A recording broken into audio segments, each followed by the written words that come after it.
Kırgız-Rusya tarixçi okmuşluğlarının Birleşken Çalgın Doğu ekspedisiyasının müçösü, arkeolog, tarih ilimlerinin doktoru Novosibirdik Yuliy Sergeyevich Xudyakov tarix terenginde jatkan malumatlardı bile jirүүnün zarylçylygyn belgilөө menen bul jerdegi tagıraak aytkanda Hakaz Respublikasının Askiz rayonundagy tamgalуу taşlar kaysyl doğrudan berilegen ençilүү belgi ekendigin tömöndögüдөй маалымдаган.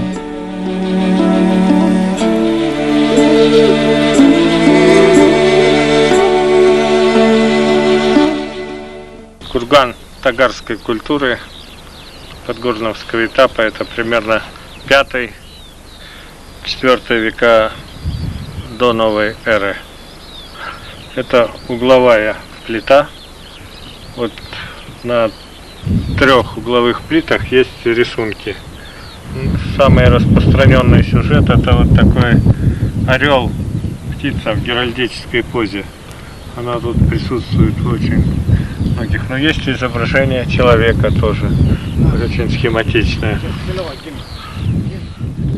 Биздин doğruga çeyinki boljol menen 5-4 gılımdardagı tagar madaniyatına tiyešelүү taş esteliklerdi azır kadrdan körüp jatasızlar.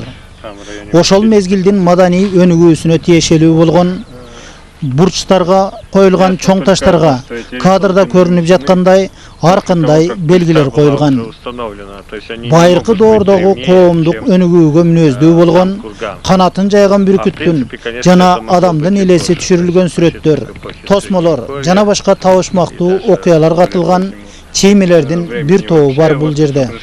Ал эми таш бетине коюлган белгилер таш эстеликтер тургузулгандан кийин коюлгандай. Тоже встречали, но немножко другой формы. Здесь вот там они такие очень вычурные, то есть есть как бы вот на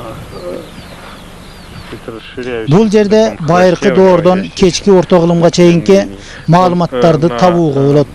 Ошол эле канатын жайган бүркүттүн башкараак формасы түндүк Хакасиядагы таш беттеринде да учурайт. Бул белгилер балким диний үрп адаттардын, жөрөлгөлөрдүн белгиси болушу мүмкүн. Видимо, использовались в каких-то религиозных обрядах или в период сооружения уже этого кургана, или сюда могли приходить и позже люди.